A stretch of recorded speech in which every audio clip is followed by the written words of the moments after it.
Sono vision లో summer AC Mela 0% EMI cash back offers తో ఈ వేసవిని చల్లగా మారుస్తుంది. సో మన పెద్ద బుచ్చిబాబు గారు ఏమంటున్నారు? గారితో మాట్లాడి చాలా రోజులైంది, మాట్లాడాలి. నేను కూడా వెయిటింగ్, అంటే ఎడిటింగ్ వర్క్ చాలా ఉందంట. సో ప్రమోషన్స్ స్టార్ట్ అయిపోయి చాలా హడావిడిగా ఉన్నారు, మొదలు పెడుతున్నారు. ఇంకా ఈ లైఫ్ అంటే ఈ ప్రపంచాన్ని చూసిన తర్వాత నువ్వు నేర్చుకున్న థింగ్స్ ఏంటి? ఏం నేర్చుకున్నావు? బిగ్ బాస్ అనుకోవచ్చు, నా తప్పుని తెలుసుకోవడం, ప్రజలు ఏంటి అంటే లైక్ ఇంత అభిమానం, అంటే కొన్ని లెసన్స్ మనం నేర్చుకుంటాం కదా మన లైఫ్లో. ఇది రైట్, ఇది రాంగ్, ఇది ఇది ఇది కదా అసలైన మూవింగ్ ఏంటి అనేది. అంటే మనకు కొన్ని కనిపిస్తూ ఉంటాయి, కొన్ని తెలుస్తూ ఉంటాయి. అలాగా నువ్వు ఎంటైర్ త్రూ అవుట్ ఈ బిగ్ బాస్ జర్నీ కానీ అప్పుడు నువ్వు జర్నీ చేసింది వేరు. మహా అయితే ఒక 10 మంది, మన ఫ్యామిలీ లేదా మన వర్క్ స్పేస్, ఇంతమంది జనాలు, ఇంతమంది మైండ్ సెట్స్, ఇంతమందితో మాట్లాడడం, ఈ ఒక జర్నీలో ఎవరు మన కోసం ఉన్నారు, ఎవరు దేనికోసం వాడుతున్నారు, ఇలాంటివన్నీ చాలా చూసే ఉంటుంటాం. సో ఏం నేర్చుకున్నావు త్రూ అవుట్ బిగ్ బాస్ జర్నీలో? బిగ్ బాస్ జర్నీలో నేను నేర్చుకుంది ఒకటే, నాకు నేను అర్థమయ్యాను. తర్వాత ఇంతకుముందు ఎవరికి తెలియంది ఏంటంటే నేను ఓవర్ థింకర్. నా బస్సు మిస్ అయిపోతే, ఇప్పుడు బస్సు మిస్ అయిపోయింది, ఇప్పుడు ఎలా ఆటో రాకపోతే ఎలా, కాలేజ్కి ఎలా వెళ్ళాలి, కాలేజ్లో లేట్గా అని చెప్తే వాళ్ళకి ఏం రీజన్ చెప్పాలి, ఎంత ఆలోచించేస్తా. క్లాస్ రూమ్కి వెళ్ళేంతవరకు ఏం చేయాలి అంత ఆలోచించేస్తా. ఆఫ్టర్ బిగ్ బాస్ ఏంటంటే ఎంత పెద్ద ప్రాబ్లం వచ్చినా ఓకే లెట్ సెటిల్ దిస్ అనే డైలాగ్ చెప్పుకొని ఆల్ ఈజ్ వెల్ అని చెప్పి వెళ్ళిపోతున్నా. అదైతే అంటే బిగ్ బాస్కి వెళ్తే అదే బెనిఫిట్ అని, అంటే ముందు నుంచి నాకున్న ఉన్న వర్డ్ అదే. బిగ్ బాస్కి వెళ్తే మనకు మనం ఏంటో తెలిసిపోతాం. ఒక లైఫ్కి అదొక ట్రైలర్ బిగ్ బాస్ అనేది, మన లైఫ్కి ఒక ట్రైలర్ అది. అంటే సినిమా మొత్తం చూడాల్సిన దానికన్నా ముందు ట్రైలర్ ఎలా ఉంటుందో చూడాలి కదా. సో ఆ ట్రైలర్ బిగ్ బాస్ మొత్తం అన్నీ ఉంటాయి. నాది మరీను అన్నీ ఉన్నాయి నా దాంట్లో. Roller coaster ride. నువ్వు నేర్చుకున్నది ఏంటి పర్సనల్గా? నేను ఇలా ఉండకూడదు, మనుషులు ఇలా ఉన్నారు, మనం ఎంత జాగ్రత్తగా ఉండాలి, మన కెరియర్, అంటే ఇవన్నీ కొన్ని కొన్ని ఉంటాయి కదా. అలా నువ్వు నేర్చుకున్నవి ఏంటి? మనుషులతో మాట్లాడడం అక్క. ఇంతకుముందు తెలుసు కదా మనం ఎవరితో మాట్లాడాం. ఫస్ట్ 2 వీక్స్ కూడా అంతే కదా. నేను ఇంట్లో ఇప్పుడు నా వర్క్ స్పేస్లో కూడా ఇద్దరే, ఇంటి దగ్గర ఇద్దరే, ప్రతి దగ్గర 2-3 తప్ప ఎక్కువ మందిని మనం హ్యాండిల్ చేయలేం. బేసిక్గా మన వల్ల కాదు, చేత కాదు అనమాట. So after Bigg Boss okay సడన్గా ఒక 50 మంది వచ్చినా కెన్ హ్యాండిల్, మాట్లాడవచ్చు ఏంటి వాట్ ఈస్ వాట్. ఎంత తప్పు తెలుసా, అమ్మాయిలు వచ్చి షేక్ హ్యాండ్స్ ఇస్తే ఏదో ఇలా ఏంటి ఇలా, వాళ్ళు వచ్చి ఫోటో దిగితే ఇలా ఇలా ఇలా ఏంటది, ఏదో పడిపోతుంటే ఏం చేయమంట. పాప వాళ్ళు ఎగ్జైట్మెంట్తో ఉంటారు కదా, కళ్యాణ్ అని చెప్పి అందరికి ఫొటోస్ కావాలి కదా, ఎలా ఒకళ్ళు వచ్చేస్తారు, నేను ఎవరికి ఇవ్వాలమ్మా అనే థాట్లో నేను. పాపం వాళ్ళు వచ్చి కళ్యాణాన్ని అంత చక్కగా అంత అభిమానంగా, అరే మా ఇంటి అబ్బాయి కదా, మా పక్కింటి అబ్బాయి కదా, మా కాలేజీలో క్రష్. అసలు అమ్మాయిలందరికీ చాలా క్రష్ ఉన్నా ఉంటారు. నాకు కూడా ఇందాకే జస్ట్ లేటెస్ట్గా తెలిసింది. ఏం నిజం చెప్పాలి తమ్ము, అమ్మాయిలు అందరూ ఏం పెడుతుంటారు ఇన్స్టాగ్రామ్లో కానీ కింద ఇది కానీ లవ్ సింబల్ పెడుతుంటారు, కిస్ ఎమోజీస్ పెడుతుంటారు. నేను చూడనవన్నీ ఇది మేము ఒప్పుకోం. నేను చూడనక్క నిజంగా.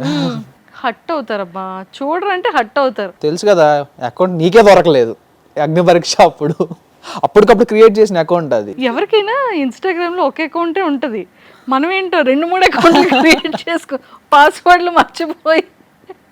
అలాంటిది ఈరోజు కళ్యాణ్ పడాలకి ఒక బ్లూ టిక్ ఏంటి 64 ఫాలోవర్స్ నుంచి ఇప్పుడు ఎంత 8 lakh 9 lakh 6 lakhs 64 నుంచి 6 lakh సమ్ చేంజ్ ఫాలోవర్స్. ఈ 1 year కూడా అవ్వలేదు. ఏంటో అప్పుడేమో ఇంతలా కనిపిస్తుంది, హ్యాండిల్ చేయలేం అనమాట. ఇప్పుడేమో ఏదో పెద్ద అబ్బాయిలాగా కనిపిస్తున్నారు. మనకి ఎందుకు వచ్చిన తలనొప్పులు రా బాబు అని చెప్పి. మరి ఫ్యాన్స్ కోసం మరి కొన్ని క్వశ్చన్స్ అడగాలి కదా, అడగకపోతే ఒప్పుకోరు కదా వాళ్ళ కోసం ఏదైనా. సో తనుజ గారు, నీది బాండింగ్కి చాలా మంది ఫ్యాన్స్ ఉన్నారు. అంటే మీ ఇద్దరి ఫ్రెండ్షిప్, ఒకరి కోసం ఒకరు స్టాండ్ తీసుకునే విధానం బిగ్ బాస్ హౌస్లో కూడా. సో ఇప్పుడు బయటకు వచ్చిన తర్వాత కూడా మీరు ఏదైతే అవార్డ్స్ ఫంక్షన్కి వెళ్ళేటప్పుడు మీ ఇద్దరి డ్రెస్సెస్ కాంబినేషన్ కానివ్వచ్చు, అండ్ మీ ఇద్దరిది ఇప్పుడు కుకరీ షోలో కానివ్వచ్చు, అండ్ ఈ ఫన్ జనరేట్ అయిన ఫ్యాన్స్ అందరూ చాలా హ్యాపీగా లైవ్లో వస్తే తనుజ గారి కోసం అడుగుతారు, తను లైవ్లో ఉంటే నీ గురించి అడుగుతారు. అసలు మీ ఇద్దరిది బాండింగ్ ఎలా ఉంది, తను ఏమంటూ ఉంటారు, అసలు ఫ్యాన్స్ గురించి ఏం మాట్లాడుకుంటూ ఉంటారు మీరు? తెలిసింది కదా ముందు బిగ్ బాస్లో ఎలా ఉన్నామో బయట కూడా అలా ఉన్నాం, సేమ్ సేమ్ వాట్ మాట్లాడుతుంటారు. ఫ్రెండ్షిప్ అదే కంటిన్యూ ఇద్దరిది షో కూడా, ఇద్దరు షోలో ఉన్నారు కదా. కుకింగ్ షో ఇద్దరిది ఉన్నాం కాబట్టి సేమ్ ఎలా ఉంటామో లోపల ఎలా ఉన్నామో బయట కూడా అలానే ఉన్నాం, ఏం మారలేదు. టామ్ అండ్ జెర్రీ అని కాదు, బెస్ట్ అండర్స్టాండింగ్ ఫ్రెండ్స్ అని నా ఒపీనియన్. ఏంటంటే టామ్ అండ్ జెర్రీ అంటే అది వేరే వెళ్ళిపోతుంది. జెర్రీ ఎంత ఫేమస్ తెలుసా? రీతుకి నాకు అంటే ఒప్పుకుంటాను, ఎందుకంటే కొట్టుకుంటూనే ఉంటాం కాబట్టి. బట్ తనూజతో అలా ఏం కాదు, అంటే వీ రెస్పెక్ట్ ఈచ్ అదర్. బయట ఎలా ఉన్నాం అనేది మాకు తెలుసు, ప్రతిదీ కెమెరా కనిపించదు కదా. సో బయట మేము ఎప్పుడూ బాగానే ఉంటాం, రోజు మాట్లాడుతూ ఉంటాం. అంటే నాకేమైనా డౌట్స్ వస్తే తను అడగడం, నేను ఏమైనా ఇలాంటి సమ్ సజెషన్స్ అడగడం, తను చెప్పడం, తనకి ఏమైనా తెలిసిన వాళ్ళు కానీ ఏమైనా కావాలంటే నేను ఫోన్ చేసి చెప్పడం, ఇలా ఒకరికొకరు హెల్ప్ చేసుకుంటుంటాం, ఒకరికొకరు మాట్లాడుకుంటుంటాం. ఎప్పటికీ అలానే ఉంటాం ఈ లైఫ్ లాంగ్, మాది ఎప్పటికీ మారదు అనమాట. అండ్ మీరిద్దరు ఒక్కసారిగా ఫ్యాన్స్ అందరికీ ఒక హ్యాపీనెస్ మూమెంట్ ఏమి ఇచ్చేసారంటే, అవార్డ్స్ ఫంక్షన్లో ఇద్దరు కాంబినేషన్లో టైటిల్ విన్నర్ 1, ఫస్ట్ సెకండ్ ప్లేసెస్లో ఉన్న మీ ఇద్దరు కంటెస్టెంట్స్. కానీ స్టేజ్ మీద 1, 2 అలానే ఉన్నారు, ఫ్రెండ్స్గా అలానే వచ్చారు. I think in years of Bigg Boss హిస్టరీలో ట్రెండ్ సెట్ చేసేసారు ఇద్దరు, ఫస్ట్ సెకండ్. అంటే మాకు తెలియదు కదా లోపల ఏంటి. స్టేజ్ మీదకి మీరు ఇద్దరు వచ్చేటప్పుడు నాకు సార్ ఎవరు హ్యాండ్ రేస్ చేస్తాం అనుకున్నా కళ్యాణ్, అది ఇప్పటికీ డౌట్. ఆ పాయింట్ ఆఫ్ టైంలో నాకున్న థాట్ ఏంటంటే నా చెయ్యి లేపుతారా లేపరా అనేది నాకుంది నా మైండ్లో, హార్ట్లో. వణికిపోతుంది, బాడీ మొత్తం షివర్ అయిపోతుంది. మరి టీవీలో కనిపించిందో లేదో తెలియదు కానీ బాడీ మొత్తం షివర్ అయిపోతుంది. ఇలా ఊగుతున్నా, నాకు విన్నరు ఇవేం పట్టించుకోలే. రన్నర్ అని చెప్పారు, విన్నర్ అని చెప్పారని కూడా నేను పట్టించుకోలే. కళ్యాణ్ పడాలన్నారు, నేను కింద పడిపోయాను అంతే. నాకు సెకండ్ డౌట్ వచ్చింది, కింద పడిన తర్వాత రన్నర్ అనుకున్నాను,